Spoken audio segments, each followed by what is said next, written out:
Bienvenue pour cette rencontre Lettres Frontières. Alors, rencontre littéraire un peu spéciale puisque conditions sanitaires obligent, nous ne pouvons pas la faire en public. Malgré tout, nous avons le plaisir de pouvoir échanger aujourd'hui avec Roland Buty. Donc Roland Buty, bonjour, merci d'avoir accepté notre invitation. Vous êtes donc l'auteur du roman Grand National, voilà. Roman qui est paru aux éditions Zoé et qui est pour cette année, vous êtes le lauréat du 27e prix Lettres Frontières pour le côté suisse romande. Alors permettez-moi de vous présenter en 2 mots. Donc vous êtes né à Lausanne, vous habitez encore actuellement à Lausanne. Vous avez fait des études de lettres et d'histoire et que vous avez terminé par une thèse sur l'extrême droite en Suisse entre 1919 et 1945. On en reparlera au cours des questions parce que c'est un des thèmes qui va peut-être un peu ressortir. Vous êtes actuellement professeur d'histoire ? Tout à fait. Et vous avez déjà publié plusieurs romans et un recueil de nouvelles. Donc tout ce que vous avez publié, c'est aux éditions Zoé.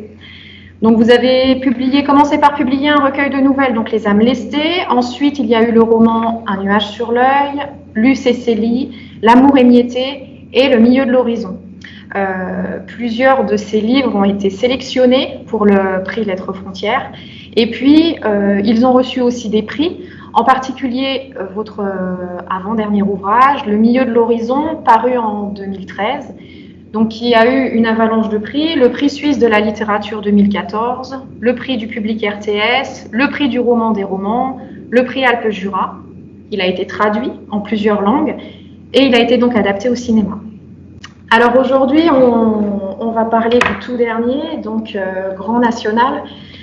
Grand National, c'est un petit roman. Il fait 158 pages, mais il réussit le tour de force de condenser un certain nombre de thématiques au travers de l'histoire de Carlo Weiss et de la disparition de sa mère.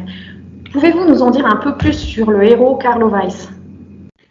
Oui, alors effectivement, c'est pas un roman long, n'est-ce pas ? C'est plutôt un roman court, mais je pense que je me suis efforcé pour que ce soit un roman dense, en réalité, et qu'il y ait toutes sortes d'histoires entrelacées, plusieurs destins dans le roman, et des thématiques effectivement qui sont aussi multiples.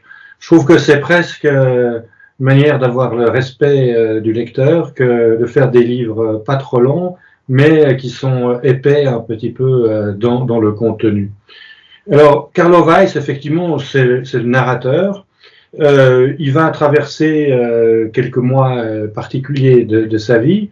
La temporalité du roman est assez courte, sur quelques mois, mais voilà, il est jardinier paysagiste. Il travaille plutôt dans des jardins, des parcs pour des clients aisés, des riches clients aussi étrangers, pour lesquels il conçoit des décors en fait, qui sont en relation avec l'origine de ces étrangers qui viennent habiter en Suisse. Il a effectivement une situation personnelle un peu difficile parce que sa fille a quitté le domicile familial. Elle fait des études d'art à Londres, donc elle est très loin. Et puis peut-être que c'est lié à ça, mais sa femme Anna est en train de le quitter, enfin l'a quitté, même si lui il a encore l'espoir peut-être de la retrouver. Donc c'est un moment de rupture pour lui et il a un employé pour travailler dans les jardins, Agon. Et durant le roman, je pense qu'il va découvrir en fait cet employé qui finalement va devenir un ami. Il va trouver un réconfort et peut-être quelques réponses aussi à sa situation à travers ce personnage. Et voilà, un des fils du roman, sûrement une des thématiques, puisque Carlo Weiss est paysagiste, jardinier, au fond c'est les jardins. Et c'est vrai que personnellement, je suis fasciné par les jardins. Moi, j'ai un modeste petit jardin autour de la maison et je bricole. Mais ensuite, il y a des jardins qui sont vraiment spectaculaires. Hein. Je ne sais pas si certains connaissent peut-être cette émission Silence ça pousse, c'était sur France 5, où il y avait la présentation de jardins chaque semaine de gens qui font passionnés, qui créent des jardins à leur image, j'imagine, souvent très très grands, avec un soin apporté à tous les végétaux et à leur agencement. Et donc c'était l'idée de parler des jardins à une époque où en fait il y a une mode du jardinage, vraiment, je trouve que c'est une passion que depuis quelques années, qui certainement doit être liée à une angoisse de climatique et une angoisse liée à la perte de cette nature de plus en plus, l'extinction des espèces, etc. Et qu'on sommes dans les périodes d'histoire où les choses vont pas trop bien, on a peut-être ce repli sur les jardins, comme, je sais pas, les moines du haut Moyen-Âge pouvaient se retrouver dans des lieux fermés, dans des cloîtres avec des jardins, alors que régnait tout autour la barbarie. Et le jeu, en fait, c'est que Agon, lui, il a réussi à obtenir un petit jardin ouvrier. Alors, c'est des jardins familiaux chez nous, qui sont des parcelles qu'on peut voir. Alors, je pense qu'il y a aussi ça en France voisine, mais depuis l'autoroute, on voit d'un coup ces étendues de petits jardins avec chaque fois une cabane, un drapeau, et ça a l'air très complexe comme organisation vue de loin. Et donc, Agon a un petit espace à lui. Lui aussi va faire revivre un peu son pays. Alors, c'est pas les riches qui construisent des décors spectaculaires, mais il va pouvoir, dans ce petit espace, planter des légumes de chez lui, recréer l'ambiance un peu de son Kosovo.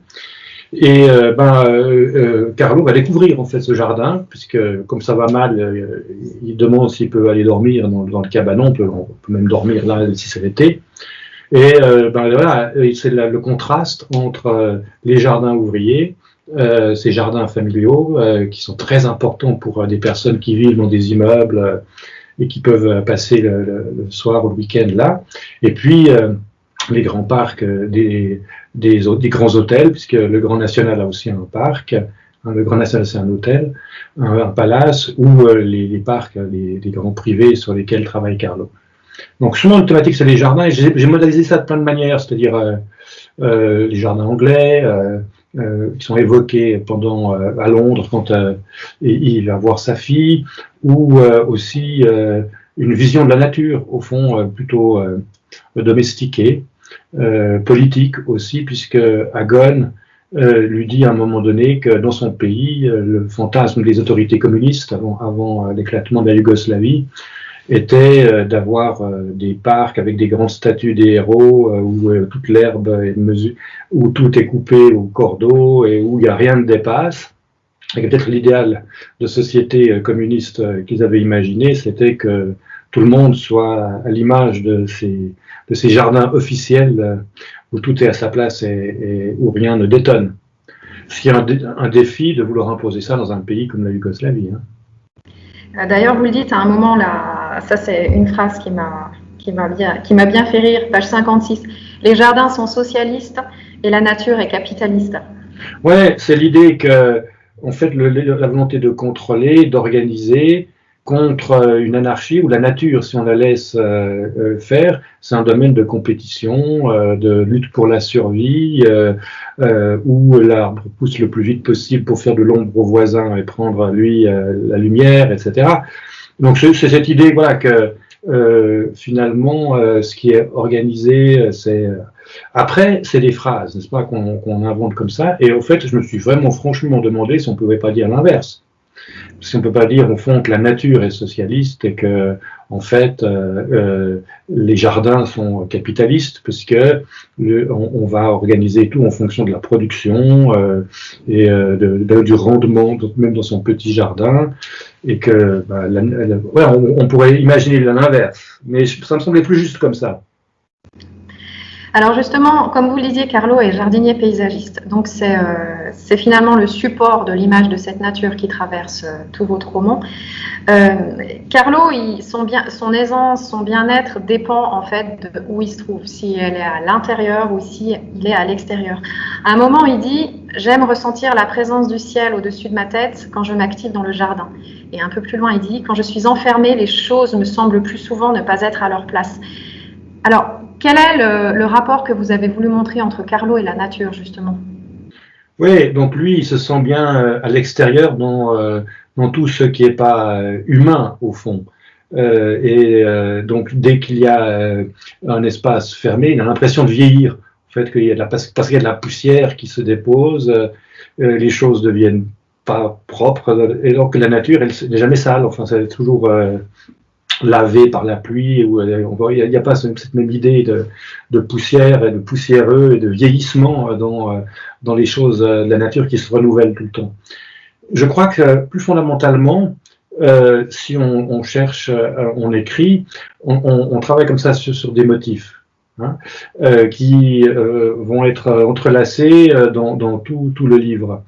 Et moi, je me représente assez le travail de l'écriture vraiment comme un travail de construction. Vous voyez, de construction ou de tissage. Bon, c'est assez banal de dire ça, mais comme un tapis où on va avoir des motifs qui sont tissés, qu'on retrouve, je sais pas, l'oiseau, la fleur, sur des grands tapis, et que si on retrouve le tapis, on voit comment c'est fait, parce qu'il y a les nœuds et tout ça, mais si on le regarde du bon côté, ça apparaît comme un ensemble, et puis on n'a pas éventuellement tout de suite le sentiment de tous ces petits détails qui font l'aspect, en somme, général ou beau du tapis. Bon, par exemple, cette idée d'extérieur, d'intérieur, c'est clair que quand même la mer, elle est enfermée à quelque part dans son EHPAD. Alors, nous, on dit un EMS, enfin, on pourrait dire à l'ancienne maison de retraite. Elle est enfermée dans une petite chambre. Chez nous, c'est très réglementé. Je crois que c'est 23 mètres carrés. On n'a pas le droit à plus ou moins, etc. Et du coup, elle va s'évader. En fait, elle va elle aussi vouloir prendre son envol ou sortir à l'extérieur. Et là, on retrouve une chose qui va être importante dans la vie de la mère, que Carlo va découvrir, qui a été importante dans la vie de la mère, qu'il va découvrir, c'est l'importance des oiseaux, en fait, puisqu'elle a une aventure pendant la guerre avec un ornithologue, qu'elle est fascinée par les oiseaux, elle parle avec les oiseaux, qui par ailleurs sont des oiseaux qui, le motif c'est le rouge-queue, puisque c'était un petit peu la spécialité de cet ornithologue allemand qui avait fait une monographie sur le rouge-queue. Le rouge-queue, en fait, c'est un animal tout petit, je sais pas, ils sont tout petits, très nerveux, mais qui est migrateur, qui va en Afrique. Et qui revient chez nous, en avril ou par là. Et moi, ça me semblait intéressant l'idée, qu'elle aurait voulu aller en Afrique, elle aurait voulu le suivre, que ces zones de migration qui sont en fait étrangers un peu, soit étrangers en Afrique, soit étrangers chez nous, et qui, donc elle a toujours. Et puis quand, effectivement, il soigne des oiseaux, et quand le comte allemand part, il ouvre les cages. Alors qu'à ce moment, cette idée de libération et on se sent bien à l'extérieur parce on n'est pas enfermé, comme les oiseaux dans des cages qui sont libérés dans le livre, ou la mer qui s'évade au fond. Elle s'évade aussi dans la tête, puisqu'elle perd un peu la boule, et c'est une manière aussi de plus être dans la réalité sûrement. Justement, concernant Carlo Weiss, vous parliez du thème des migrations, des frontières, les oiseaux qui passent au-dessus des frontières sans que ça leur importe. Carlo Weiss, comme son nom l'indique, est issu d'une double culture. Donc Carlo, les racines italiennes de sa mère, donc de ses grands-parents maternels, et les racines, donc Weiss, de son père, dont on sait finalement moins de choses. Carlo lui-même, finalement, n'en sait pas tant que ça. Est-ce que c'était important pour vous de prendre comme personnage principal quelqu'un justement issu d'une double culture ? Oui, sûrement, parce que je peux dire plein de choses là-dessus, mais il y a un motif sûrement aussi dans le livre qui est les différentes manières d'être étranger en Suisse. On a une grande tradition du tourisme, et même on dit parfois que c'est la Suisse qui a inventé le tourisme à la fin du 19e siècle, c'est-à-dire l'idée de faire de la publicité en Angleterre pour vanter l'air frais à des Anglais qui sont dans le charbon, monter en altitude, on est encore un peu dans les théories aéristes, comme ça, pour les poumons, et c'était effectivement pas mauvais. Et puis, en somme, si on fait de la publicité pour faire venir les gens, il faut faire les infrastructures, et donc on crée ces petits chemins de fer à crémaillère, comme on Savoie, il y en a beaucoup en Suisse, ces petits chemins de fer incroyables qui montent tout raide, juste à un palace immense, où les familles aristocratiques anglaises venaient s'installer, mais avec les domestiques, avec toute l'infrastructure qui transportait en fait leur manoir anglais dans un étage entier, et ils restaient un mois. Après, il faut inventer des activités. Hein, on invente le curling, on invente une sorte de pétanque sur glace pour les occuper, des visites de glaciers, etc. Donc il y a ça. Ensuite, naturellement, ces hôtels, ils ont eu une main-d'œuvre étrangère ensuite, parce que les chauffeurs, les cuisiniers, tous les gens sont généralement, c'est des salaires comme ça, et ça a toujours été aussi des étrangers. Donc, par exemple, au Grand National pendant la guerre, on voit bien qu'il y a en somme tout un monde d'employés qui se retrouvent au cercle italien et qui sont une autre manière en somme d'accueillir les étrangers en Suisse. Puis il y a les réfugiés politiques, qui est le cas de Hagon, lui c'est un réfugié politique.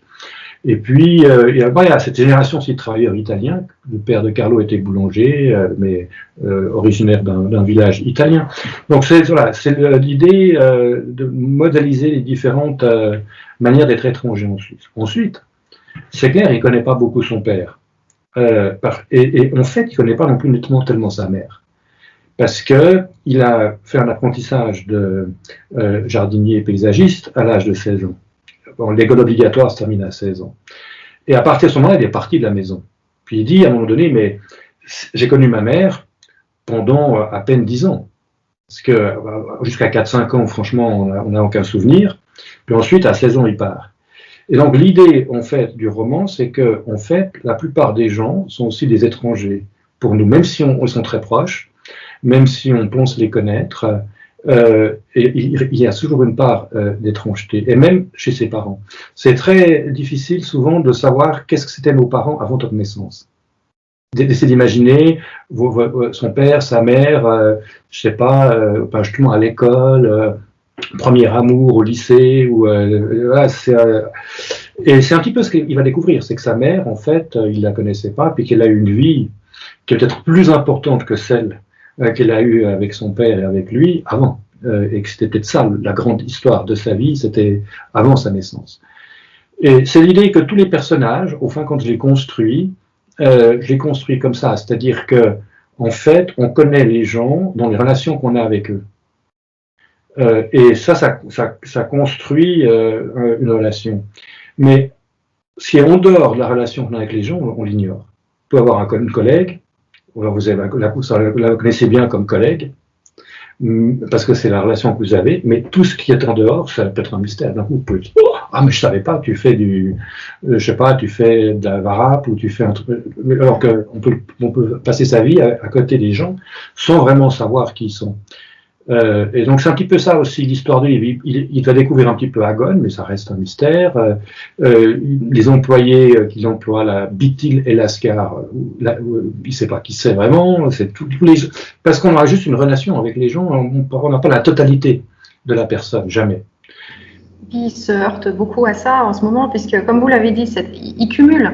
Il est vraiment dans une période de rupture. Donc, non seulement il se rend compte que sa mère, finalement, il n'en sait pas tant que ça, mais c'est pareil pour sa femme et c'est pareil pour sa fille. Dès le début du roman, c'est une des premières choses qu'on apprend dans les premières pages du roman, c'est à savoir que sa femme le quitte et il a du mal à comprendre ce qui se passe dans la tête de sa femme, celle qu'il pensait vraiment connaître. Pareil pour sa fille qui s'en va étudier l'art contemporain à Londres, où il est invité à une exposition collective où il se trouve face à l'œuvre d'art de sa fille qui, à ses yeux, lui paraît complètement incompréhensible. Oui, alors il y a un décalage, et c'est vrai qu'en fait, à la fois sa femme et sa fille, vont devenir des étrangers pour lui, en fait, petit à petit. Il pensait effectivement connaître sa femme, mais si on lit peut-être dans les détails, il y a des détails qui font que peut-être quand par exemple il dit mais quand elle était le matin au réveil avec ses cheveux complètement etc., c'était une autre personne, et peut-être c'était celle-là la vraie, plutôt que celle qui travaillait à l'hôpital et que je voyais par moment. Donc on peut avoir le doute toujours sur la vérité des personnes, et sûrement que dans une vraie relation amoureuse, c'est bien que ce soit comme ça, en fait. Dire qu'il y ait toujours la surprise, parce que la personne, quelque part, elle reste mystérieuse et étrangère. Mais là, vu qu'elle le quitte, ben, il va se dire, mais non, d'une pipe, en fait, elle devient tout d'un coup très lointaine, très différente de celle que j'ai pu connaître. Et c'est sûrement le même sentiment qu'il a avec sa fille. On a pu vivre ça, enfin, avec nos enfants. D'un coup, on découvre qu'ils font des trucs que, ben, d'abord, on l'apprend pas tout de suite, ou alors voilà, d'un coup, une école d'art, et d'un coup, en rencontrant des personnes très différentes, elle devient quelqu'un d'autre. Et on découvre, ouais, forcément, les gens sont étrangers. Carlo en parle d'ailleurs quand il se remémore sa fille à l'adolescence, quand elle vidait sa chambre ou autre, où il a l'impression de ne pas la reconnaître, et pareil pour sa femme, hein, comme si leur fille leur échappait finalement. En parlant de personnages, justement, au moment où sa femme, sa fille et sa mère s'enfuient, est entré récemment dans sa vie Agon. Donc Agon, c'est son employé, bien qu'il doute de qui a choisi qui dans l'affaire. Petit à petit, ça devient son ami. Alors Agon, c'est vraiment un personnage passionnant parce qu'il est donc étranger, on ne sait pas grand-chose de son passé, on connaît certaines choses, il est vraiment le prototype du second rôle, du meilleur ami, du faire-valoir aussi du personnage principal, un être autant intellectuel que manuel. Comment vous décririez Agon? Qu'est-ce que vous avez voulu montrer avec ce personnage? Je ne sais pas ce que j'ai voulu vraiment montrer, mais en fait, le personnage de Agon, je me suis vraiment inspiré d'un ami kosovar qui est exactement, où je me suis inspiré de plein de choses qu'il m'a raconté et qu'il m'a dit, et je me suis vraiment inspiré de quelqu'un de réel. Donc l'idée, c'est effectivement un personnage, je ne sais pas si c'est un faire-valoir, parce que Carlos Weiss, vous voyez, Weiss, ça veut dire blanc, en fait, en allemand. Et c'est un peu un personnage blanc, c'est-à-dire, c'est un peu un personnage qui comprend pas, qui flotte, qui regarde les choses sans comprendre et qui évolue pas tellement, au fond. C'est plutôt un narrateur un peu neutre, en réalité. Et c'est les personnages à côté qui sont plus forts, en fait, que c'est presque le narrateur qui est le faire valoir des autres, moi je trouve, enfin, dans l'idée. Puisque je l'ai appelé Blanc. D'ailleurs, au début, je l'appelais Blanc, puis ça allait pas. Enfin, Carlo Blanc, Blanc, ça allait pas. Mais Weiss, ça va, ça fait un petit peu aussi étranger. Et du coup, voilà, bon, j'ai avec ce personnage voulu faire une figure assez forte comme ça, effectivement intellectuelle, parce que il a il était professeur de français dans un lycée au Kosovo, dans l'ex-Yougoslavie, en fait, à l'époque communiste. Et là, c'est vraiment vrai. Hein, la Yougoslavie avait un statut très particulier pendant la période de la guerre froide, puisque c'était quand même très indépendant de l'Union soviétique. Ils avaient plutôt une position de non-alignement.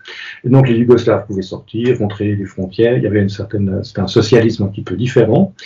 Et il y a eu des échanges entre la France et la Yougoslavie pour l'Alliance française, etc. Et pour vraiment le français, ils apprenaient le français comme deuxième langue, ou plus même que l'anglais en Yougoslavie, dans les années 70, 80, ce qui est sûrement une tradition qui remonte après la Première Guerre mondiale et au lien très étroit entre la France, la Serbie et ces pays.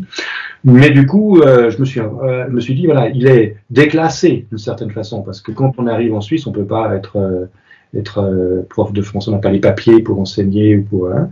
Et du coup, il est aussi manuel. Il est manuel aussi parce que dans son pays, en Yougoslavie, on n'aimait pas trop la littérature, enfin ça allait un peu, mais il fallait aussi être dans le réalisme socialiste et avoir des choses matérielles, ce qui fait que les inspecteurs d'académie là-bas poussaient quand même à qu'on sorte avec les élèves, leur montrer des travailleurs, des vrais gens, si on veut, un forgeron, un tailleur de pierre, etc.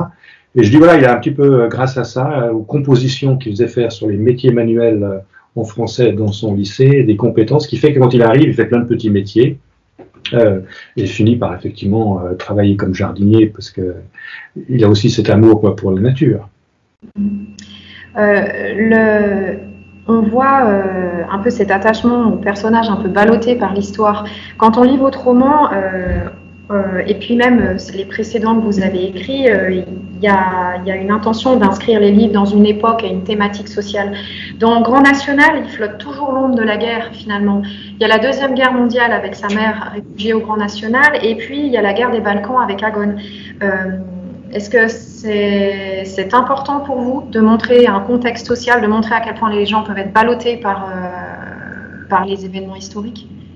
Ouais, il y a ça. Moi, j'aime bien de toute manière les romans. Enfin, je pense que c'est pour ça que les romans existent. C'est pour montrer en fait une réalité sociale, culturelle d'un moment. Enfin, si on lit un roman français de telle époque, on aime bien retrouver la société, la manière de vivre de cette époque. Si je lis un roman japonais, moi je suis fasciné, d'un coup on a l'impression de vivre comme un japonais et puis sans vraiment comprendre, mais enfin d'un coup on voit comment fonctionne différemment un japonais dans telle ou telle situation. Si on lit un roman américain, on se déplace aux États-Unis avec une problématique américaine.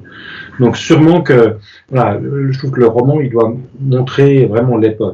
Donc c'est vrai que l'époque c'est l'angoisse et c'est le repli sur les jardins, c'est des enfants qui partent faire des études d'art très loin, c'est en Suisse l'accueil de riches réfugiés qui font écho à l'attitude que la Suisse a eue pendant la Deuxième Guerre mondiale en accueillant aussi de l'argent ou des riches étrangers qui fuyaient la guerre. Donc sûrement qu'il y a ça. Puis ensuite, moi voilà, je me refais pas, je suis prof d'histoire, j'ai une formation d'historien. Et puis la chose qui me fascine peut-être le plus, et plus ça avance, plus ça me fascine, c'est le temps. C'est la durée, enfin, l'idée du temps. Voilà, ça permet d'inscrire aussi le roman dans un temps un peu long, voilà, dans une temporalité avec à la fois le passé de la Deuxième Guerre mondiale, le présent, mais qui est un passé aussi récent de la guerre des Balkans, avec effectivement peut-être que ça fait écho, voilà, d'une certaine façon. Mais je pense que c'est plutôt pour donner l'épaisseur des personnages dans le temps. Je trouve que ça c'est pas mal. Ce qui est très, très plaisant dans votre roman, c'est qu'effectivement, même s'il y a cette ligne rouge historique, la guerre des Balkans, la Deuxième Guerre mondiale, qui pourrait paraître lourde à première vue, c'est pas du tout le cas. Parce que dans la façon dont vous écrivez, un des ressorts d'écriture, quand même, c'est vraiment l'absurdité.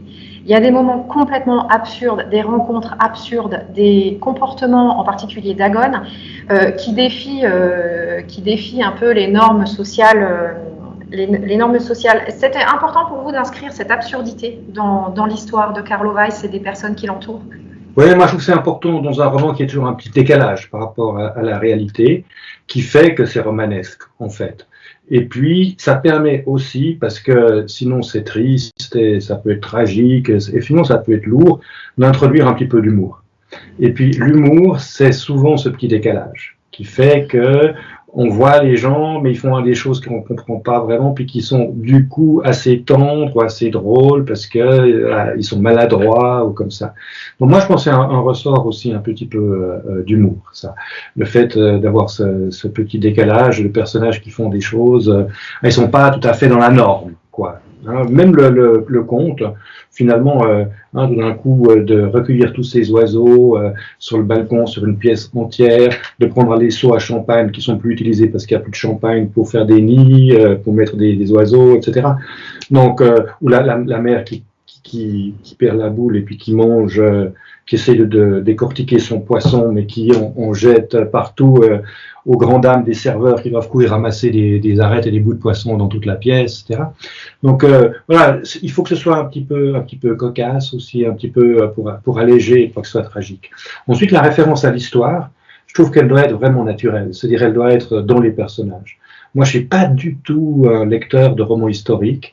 Bon, après, j'aime bien Walter Scott, si on veut, des romans historiques comme ça, mais si on regarde les romans de Walter Scott, par exemple, qui se passent au XVIIIe siècle, les grands romans, pas Ivanhoe, mais les romans vraiment historiques, ils se passent au XVIIIe. En fait, Scott les écrit au début du XIXe et il y a 40 ans de décalage. Donc quand il écrit les romans historiques, les gens sont encore vivants. Donc c'est pas non plus. Et donc en réalité, là aussi, si on parle de la Deuxième Guerre mondiale, ben voilà, c'est nos parents, enfin nos grands-parents qui ont vécu la guerre. Et donc c'est pas non plus, c'est encore chose de très présent. Mais ce que j'aime pas dans le roman historique la plupart du temps, c'est effectivement ça, c'est le côté fiche, côté didactique, je vais vous apprendre quelque chose. Et du coup, ça ralentit l'action, ou alors Puis moi, je suis très sensible à ça dans des romans historiques. En fait, c'est impossible pour des périodes assez anciennes de se mettre vraiment dans la mentalité de l'époque et d'être encore suivi comme lecteur aujourd'hui. Comment dire? Parce que si vous prenez une manière de penser médiévale ou une manière de penser de la Renaissance, hein, je veux dire, c'est un autre monde, mais du début à la fin, les sentiments s'expriment différemment, on ne ressent pas les mêmes choses, et on peut plaquer une histoire d'amour d'aujourd'hui avec un décor de la Renaissance, mais moi ça me gêne chaque fois, parce que je sais que ils ne pouvaient pas ressentir ça comme ça, vivre ça comme ça, vu leur espace mental. Donc moi je suis toujours gêné, quand j'en lis pas, mais en revanche, ben voilà, c'est des petites touches où Deuxième Guerre mondiale, tout le monde sait vaguement de quoi on parle, on n'a pas besoin non plus de l'expliquer trop. Quand on parle d'absurdité, de ce léger décalage, de cet humour, ça donne aussi un côté très poétique au texte qui est renforcé par l'évocation de la nature en permanence. Et ça me ramène du coup au Grand Hôtel, l'hôtel dans lequel se réfugie la mère de Carlo, le Grand National.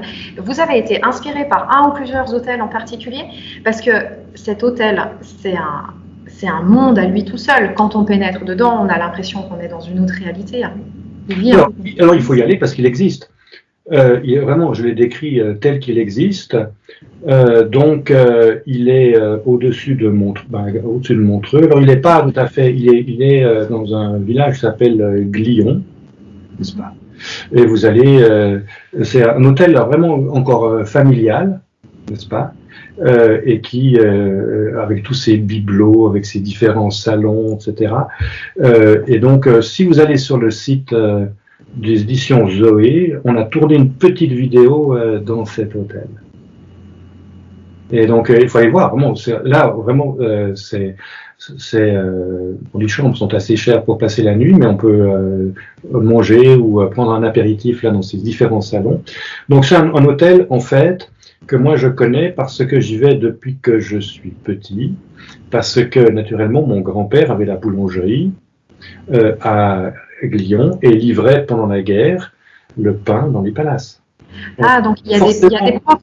C'est une histoire familiale, ouais. Voilà, c'est ce que j'allais dire. Il y a des propres éléments de votre biographie que vous avez mis dans ce roman. Oui, pas de moi, mais de ma famille, effectivement. Donc, moi, j'ai été bercé par les récits de mon grand-père pendant la guerre, ou c'était un petit peu avant, peut-être années 30, qui fréquentait, le roi d'Espagne en exil pour faire un tennis, et ça, mais qui était boulanger. Enfin, son père était boulanger, lui était jeune homme là.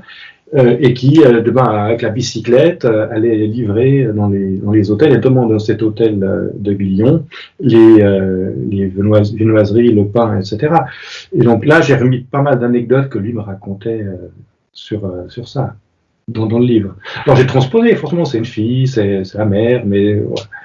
Donc les lieux existent vraiment. La maison, le tennis en face. Ça.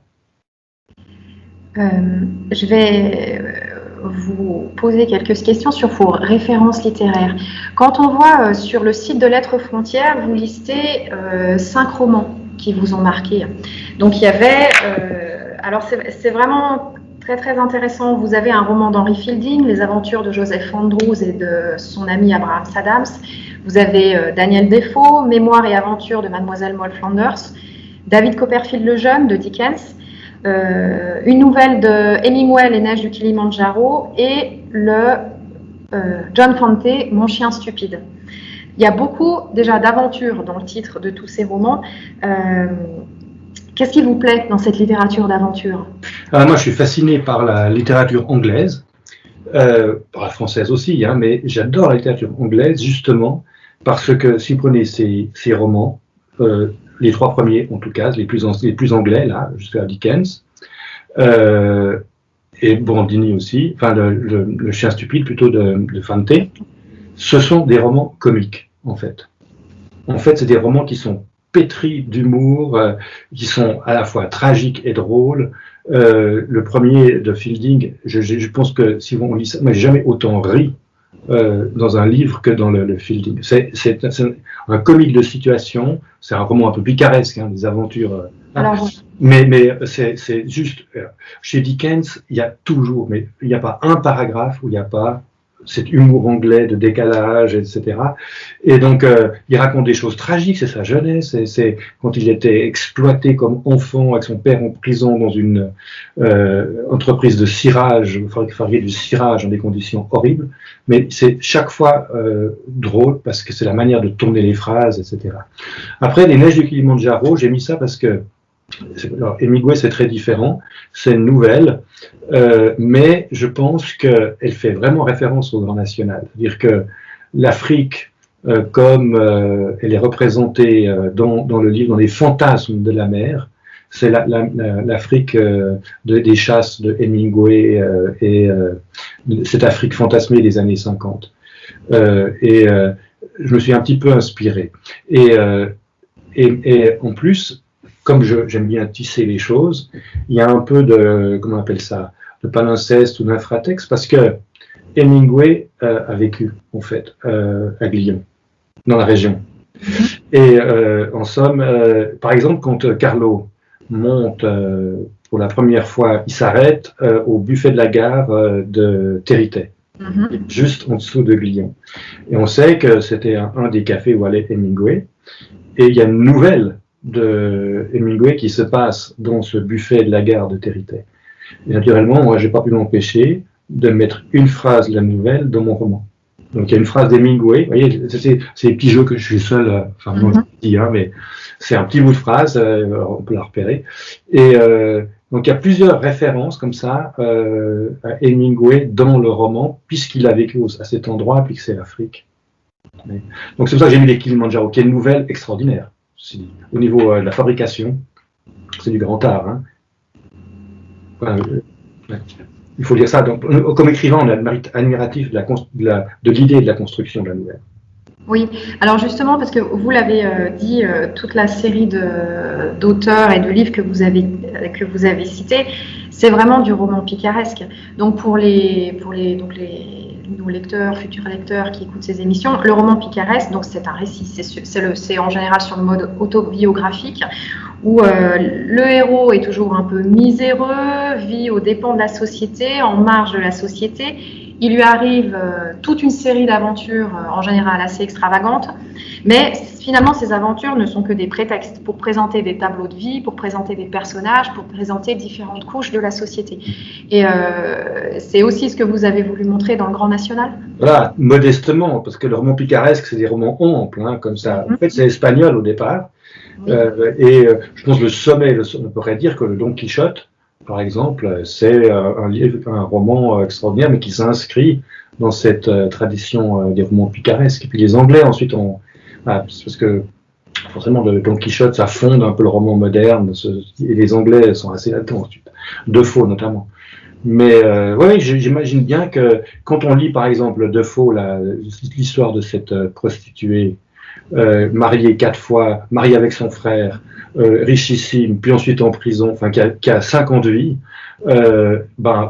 c'est en fait un portrait de l'Angleterre du début du XVIIIe siècle, de tous les milieux sociaux, de comment fonctionne Londres, les différents quartiers, où est-ce qu'on peut voler, où est-ce qu'on c'est difficile, le commerce avec l'Amérique, puisqu'il y a une partie qui se passe en Amérique, le commerce triangulaire, etc. Donc en fait, on a une photographie de l'époque et surtout de avec le roman picaresque, de toutes les couches de la société.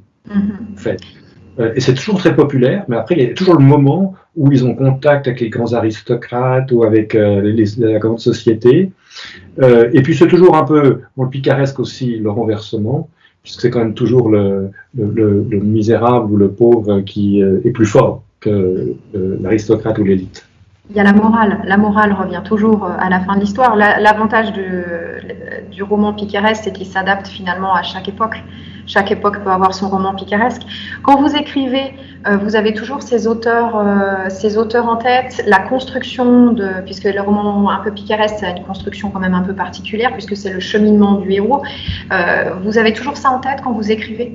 Oui, mais vraiment, moi, je pense pas que j'ai comme modèle le roman picaresque, c'est quand même autre chose, mais au fond, quand on écrit, on a forcément des modèles des modèles dans la tête pour les structures et pour la manière de faire.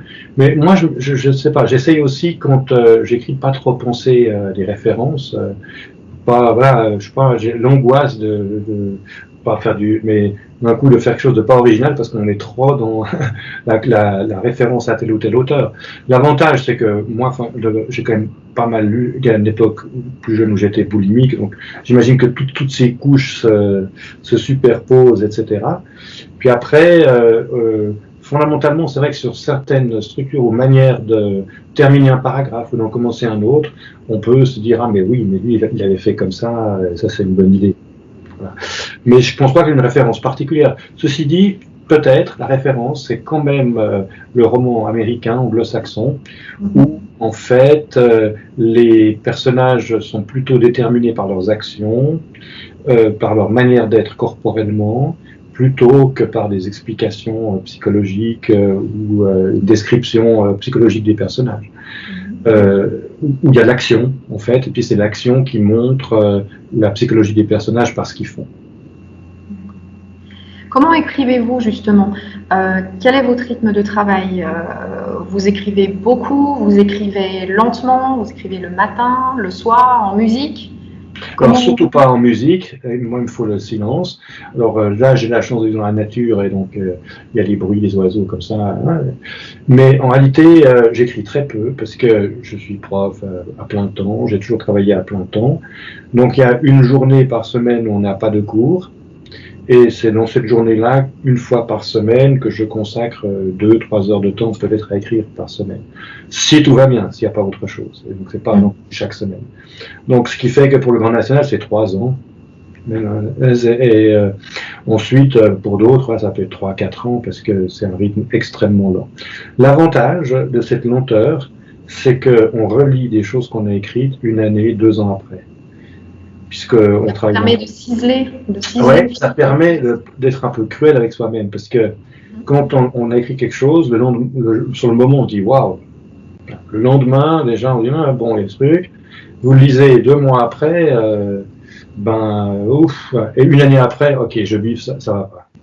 Parce qu'on va considérer ça comme quelque chose vraiment d'extérieur. Ça, on s'est détaché, on peut le voir un petit peu objectivement. Puis on s'améliore. Et du coup, je pense que c'est pas mal comme ça. Alors, les avantages, c'est que des fois, il y a des difficultés de se remettre dans le bain ou des erreurs de raccord. On se souvient plus, mais comment j'avais fait, comment il s'appelle, la couleur de machin. Alors, par exemple, dans le milieu de l'horizon, jusqu'à la fin, il y avait eu des erreurs de ce type-là, la voiture qui change de couleur. Oui.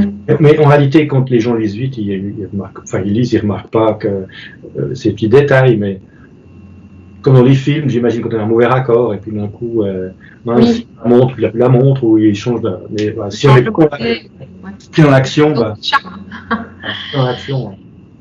Alors, on s'approche doucement de la fin de l'interview.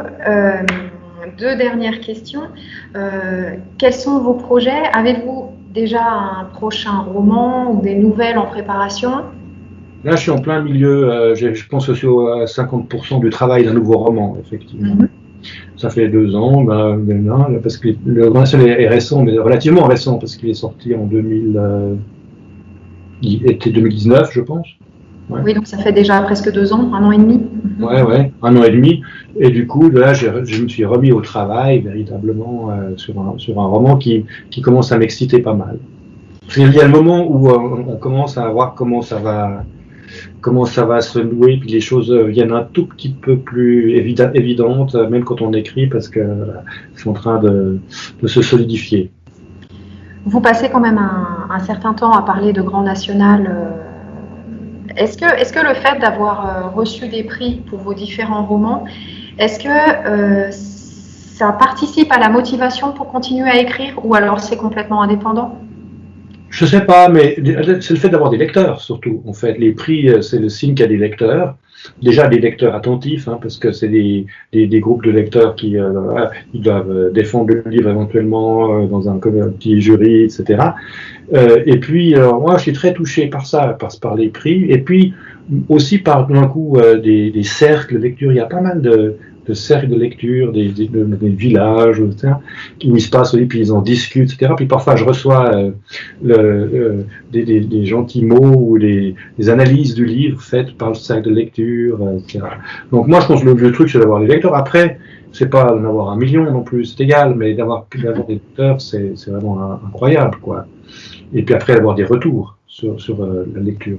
Ça, c'est irremplaçable. Ensuite, si j'avais 0 lecteur, peut-être que l'éditeur prendrait pas mes livres, hein, du coup. Mais moi, je trouve important d'écrire et puis de faire le livre. Parce que moi, j'adore l'objet. Enfin, j'imagine que vous êtes dans une médiathèque, mais le livre, c'est un objet. Il y a un rapport à l'objet qui est très particulier et qui est assez irremplaçable d'ailleurs. Voilà, et puis c'est sensuel quand même. Et là, moi, j'avais en 91, donc j'avais 25 ans, puis j'avais fait un recueil de nouvelles. J'avais envoyé qu'à un seul éditeur, chez Zoé. J'ai jamais envoyé chez un autre éditeur, et j'ai uniquement envoyé chez Zoé parce que je trouvais que c'était les livres les plus beaux. Ah oui, puis Zoé a une ligne éditoriale, c'est une petite maison genevoise donc, mais qui a une ligne éditoriale vraiment extrêmement riche et qui est très solide. Et puis on reconnaît la patte Zoé quelque part. Voilà, et regardez là, le Grand National, il y a quand même au niveau il y a un rabat, il est super lisse, le papier est magnifique. Enfin, c'est du bel ouvrage. Il y a une qualité sur l'objet qui a été apporté, qui est apporté à l'objet. Voilà, du coup, moi j'apprécie ça. Alors, honnêtement, si on fait un super bel objet et que personne ne le touche et le lit, c'est aussi embêtant. Eh bien, merci beaucoup d'avoir répondu à toutes les questions. J'espère que c'était pas trop inintéressant. Et puis, merci à vous, les lecteurs, futurs lecteurs de Grand National, et puis surtout auditeurs, d'avoir été jusqu'à la fin, d'être venus avec nous jusqu'à la fin de cette interview. Pour la suite de Lettres Frontières, donc la 28e présélection a été dévoilée. Si vous allez sur le site de Lettres Frontières, vous pouvez voir les 20 romans qui ont été déjà présélectionnés, donc 10 pour la Suisse romande et 10 pour l'Auvergne-Rhône-Alpes. À la fin de cette présélection, donc il n'en restera plus que 5. Et tous ces livres, vous pouvez les retrouver. Alors, il y en a déjà un certain nombre qui sont à la médiathèque, d'autres que nous sommes en train d'acquérir, mais tous ces livres, vous pourrez les retrouver et les découvrir à la médiathèque. Et bien sûr, quand la sélection finale de 5 romans suisses et 5 romans français sera connue, et vous serez amenés, comme d'habitude, à voter pour vos romans préférés, côté suisse et côté français. Merci beaucoup et à bientôt.